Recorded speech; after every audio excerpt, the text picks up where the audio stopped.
Title ng pag-uusapan natin ngayong umaga na to, Do not be afraid. Sabi mo sa katabi mo, huwag kang matakot. Bayarin lang yan. Ayun. By the way po pala, yung kanta ng Dakilang Katapatan, kahit ako po nung una, ang hirap niya kasi ang taas, kasi sobrang bago sa akin, pero na-realize ko, mas makikita mo yung glory ng Lord kapag hindi ka komportable. Mas mararamdaman mo yung glory ng Lord kapag wala tayong alam. Tama po. Then, yung title na to, Do Not Be Afraid. By the way, Monday pa lang, naka-ready na po talaga ako na itong mensahe na to, binubuo ko na siya sa isip ko, yung outline na gagawin ko. At itong verse na to, sobrang ang ganda kasi matatapusin natin yung 2023 nang walang takot. Aalisin natin yung mga takot na nararamdaman natin. Buksan po natin yung mga Bible natin sa Matthew 14, verse 22 to 33. Pero himay-himayin natin dito.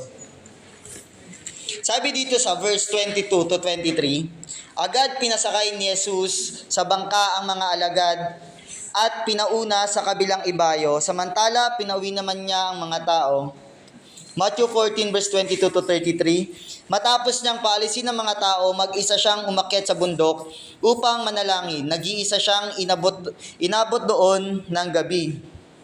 First point po na pag-uusapan natin, trust God. So dito hanggang ngayon may tiwala ka pa rin sa Panginoon. O yung minsan yung tiwala natin sa Panginoon nakabase na lang sa emotion na meron tayo ngayon. In our daily life, we need to trust God. Like the life of disciple when God said to them immediately, kung makikita natin, pag sinabing immediately, pumunta kayo kaagad, ibig sabihin, alam ng Panginoon, may tiwala siya sa'yo. Tayo lang yung walang tiwala sa Panginoon. At gusto ko sabihin sa bawat isa ngayong umaga na to, God has a trust in you. May tiwala sa'yo ang Panginoon because the context of this story, before mangyari itong pinatawid sila sa kabilang ibayo, sa kabilang dako, ang Panginoon nagpakain ng 5,000. Ibig sabihin, alam ng Panginoon na nakita na yung miracle na ginawa niya sa buhay mo. Kaya sabi niya, immediately go. Pero minsan natatakot pa rin tayo magtiwala sa Panginoon kasi hindi natin alam, Lord, anong next na mangyayari. And Jesus show us that even He is a God, but still He show us that after in every victory, we overcome, always go back to the King and pray. In every victory na mararanasan natin, gaano ka kadalas manalangin? Or mas marami tayong mga bagay na pinagyayabang kaysa ibigay sa Panginoon. Kasi maraming mga tao ngayon, maraming mga believers ngayon, masyado ka nakafocus sa kingdom, pero hindi ka nakafocus sa King. Kaya minsan yung tiwala natin sa Lord nakabase na lang sa ginagawa niya sa buhay natin. And God telling us right now, every time na may victory tayo, maliit man yan o malaki, ipanalangin natin, ipasalamat natin sa Lord. Because even God, na hindi na dapat mananalangin, pero pinakita niya sa atin na siya ay nagkatawang tao para ipakita sa atin yung pananalangin ay para sa bawat isa. Wala pong exemption sa pananalangin. And sabi dito sa verse 24 to 26, samantala, ang bangka ay nasa laot na, ngunit sinasalpok ito ng alon dahil pasalungat ito sa hangin. Nang madaling araw na sumunod sa kanila si Jesus na naglalakad sa ibabaw ng tubig. Verse 26, kinilabutan sa takot ang mga alagad na makita nilang may lumalakad sa ibabaw ng tubig. Multo, sigaw nila. Point number 2, remember God's goodness. Naaalala mo pa ba kung gaano kabuti ang Panginoon sa'yo? It shows that trusting is the hardest thing to do, especially if our situation is not like we don't. Di ba? Kung makikita natin, ang hirap alalahanin kung gaano kabuti ang Panginoon kapag kabaliktaran yung nangyayari sa buhay natin. This 2023, maraming ginawa ang Panginoon sa buhay natin. Naaalala mo pa ba doon? O minsan nakafocus na tayo, ano ba yung 2023 ko masyadong failed. Hindi natin nakita yung goodness ng Panginoon, pero nakita natin yung failure na ginawa natin. And God telling us right now, remember the God's goodness in your life.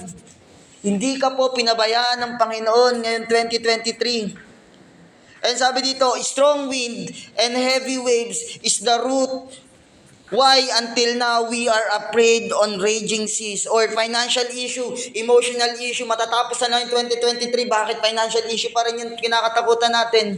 Sana mas matakot tayo sa Panginoon kaysa sa pinagdadaanan natin. But God is reminding us today, remember the pattern of God.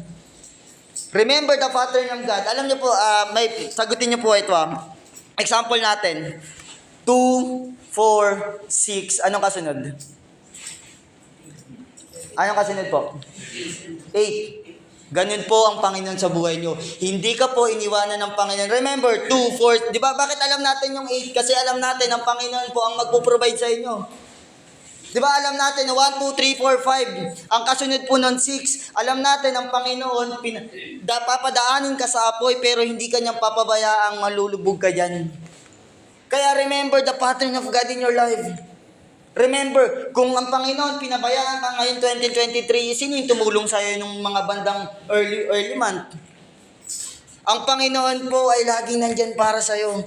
And God reminding us right now, every time na hindi mo alam yung pattern, let's go back to the King.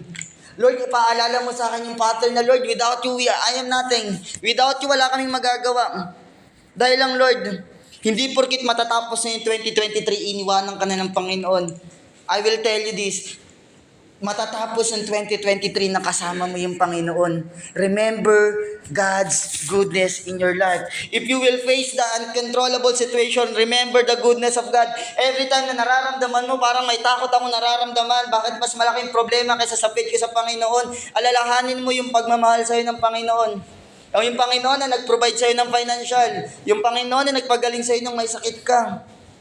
Because, sabi sa verse 27 to verse 30, ngunit nagsalita agad si Jesus at sinabi sa kanila, huwag kayong matakot. Sinabi ni Pedro, Panginoon, kung talagang ikaw yan, hayaan mong pumunta ako sa iyong kinaroroonan dyan, sa ibabaw ng tubig. Sumagot siya, halika. Mula sa bangka ay lumakad si Pedro sa ibabaw ng tubig, papunta kay Jesus. Ngunit, nang mapansin niya na malakas ang hangin, siya'y natakot at nagsimulang lumubog. Panginoon, sagipin ninyo ako, sigaw niya. Don't be afraid and take courage. Kapatid, kung ikaw ngayon ay nawawalan ng pag-asa kasi 2023 na, matatapos yung 2023, wala pa rin nangyayari sa buhay mo. Sabi ng Lord, huwag kang matakot. 2023 na, marami ka pa rin mga excess baggage na dala-dala. Sabi ng Lord, bitawan mo at huwag kang matakot. Take courage dahil ang Panginoon ay nasa iyo. Kasi kung hindi yung Panginoon yung kasama natin, sinong kasama mo? And I realized to come to Jesus is not easy because we need to overcome the fear. Makikita natin, si Peter, hindi naman siya tinatanong ng Lord na pumunta ka sa akin, pero dahil gusto niyang lumapit sa Panginoon. And sasabihin ko po sa inyo, ang pagsunod sa Panginoon ay hindi po smooth. Hindi madaling sumunod sa Lord. Remember, yung pag-apak pa lang ni Pedro sa tubig, meron siyang alon na alam niya sa paligid, pero sabi niya, gusto kong makalapit sa Panginoon. Kapatid, kung gusto mo talagang lumapit sa Panginoon, dadaan ka sa apoy. Kasi bakit? Sa pagdaan mo sa apoy, dun mo makikita kung gaano kabuti ang Panginoon sa buhay mo. Like Peter did, because he is impulsive disciple, even God is not asking, but he insists to come to Jesus to experience God face to face. Even heavy waves and strong winds in his both side. And God wants us you today to be a risk taker. In your situation right now, anumang sitwasyon na pinagdadaan natin, handa ka pa rin bang lumapit sa Panginoon? Handa ka pa rin bang lumapit sa Panginoon? Handa ka pa rin, yes, nagkasala ka kanina, pero hindi yun yung definition ng buhay mo. Definition ng buhay natin, anuman yung sitwasyon ng buhay natin, kailangan natin maging risk taker. Kasi kung gusto natin maranasan yung goodness ng Panginoon, kailangan nating lumapit sa Kanya. To come to Jesus, need focus on Him, not on our surrounding. Marami kasi sa atin na, Lord, marami akong pagkukulang. Nasobrahan tayo, Lord. Nasobrahan tayo na i-guilt yung sarili natin, i-down yung sarili natin, kaya nahihirapan na tayo mag-focus sa plano ng Panginoon. God has a great plan sa buhay mo. Alam niyo po ba yun? Pero because of the strong winds and because of the heavy waves, nakakalimutan natin ang Panginoon ay may magandang plano sa iyo. Sabi ng Lord sa John 10:10b, di ba? Ang plano sa iyo ng Lord, buhay na kasaya-saya. Pero bakit ang tingin natin sa buhay natin, Lord, pinapahirapan mo ako? Hindi po si Lord ang nagpapahirap sa iyo, ikaw mismo ang nagpapahirap sa sarili mo. Kasi nakafocus tayo sa mga problema natin, hindi tayo nakafocus sa kayang magbago ng problema. Like Peter, he is afraid of what he saw, he started to sin. Papapansin nyo, sa pagsunod natin sa Panginoon, mukhang smooth sa umpisa. Pero habang tumatagal, mapapansin, bakit lumulubog na yung faith ko? Bakit yung pagbabasa ko ng Bible hindi na ganun? Yung paglapit ko sa Lord, bakit parang wala nang nangyayari? Ang tanong, baka distracted yung utak natin. Distracted yung isip natin. And sabi sa verse 31 to 33, dito na po magtatapos, agad siyang inabot si Jesus. Bakit ka nag-aalinlangan? Napakaliit ng iyong pananampalataya, sabi niya kay Pedro. Verse 32, pagkasakay nila sa bangka, tumigil ang hangin at sinamba siya ng nasa bangka. Tunay ngang pong kayo ang anak ng Diyos, sabi nila. Point number 3, God never forgotten us, or God is on the way para sa'yo. We will test our faith through our strong winds and heavy waves in our daily life. Kapatid, everyday na lumalakad tayo sa Panginoon, may mararanasan po tayong bagyo. Matakot ka na kapag wala ka na pong nararanasang bagyo, baka iba na yung sinasamba natin. And sabi ng Lord, in 2023, our faith to Him is growing or still little? Ano yung faith natin sa Lord? Matatapos ba yung 2023 natin na maliit pa rin yung pananampalataya natin sa Lord? O gusto natin kung lumago? Kung gusto natin lumago ang pananampalataya natin sa Lord, lumapit tayo sa Panginoon, ano man sitwasyon na pinagdadaanan mo.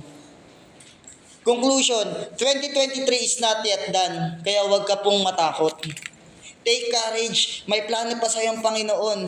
And God is now reaching you and grab you to go in boat again. Kapatid, hindi ka po iniwan ng Panginoon this 2023 at naniniwala ko this coming 2024 masasamahan ka pa niya kasi nakita natin na ang Lord, ang Panginoon na hindi nagbabago. Always remember the pattern of God. Now that you already experienced the power of God, worship God wholeheartedly. Paano ka nagre-response ngayon? Ano yung response natin ngayon na nakita natin kung gaano kabuti ang Panginoon? It's time for us to go back to King. And don't wait the 2024 to follow Christ seriously. But you can start today by surrendering your life to Jesus. Kapatid, gusto natin maranasan kung gaano kabuti ang Panginoon, isurrender mo yung buhay mo sa Lord. Sa pag-surrender natin sa Panginoon, hindi pwedeng 99%. Kailangan 100% kasi ang Panginoon, 200% yung kaya niyang gawin sa buhay natin. And sabi ng Lord, allow God to enter in your boat. Kamusta? Sino yung nasa boat ng puso natin? Kaya marami sa atin, shaking pa rin yung buhay natin kasi hindi naman si Lord yun nandyan. Baka si Lord nakasabit lang, hindi naman nakasakay. Titigil ang bagyo kapag ang Panginoon ay nandun. Kaya kapatid, ngayong oras na to, kamusta yung faith natin sa Lord? Kamusta yung response natin every time na may pinagdadaanan tayong hindi natin gusto? We will still, lumalapit pa rin ba tayo sa Panginoon at nag-worship pa rin ba tayo sa Lord? Right now, let's pray.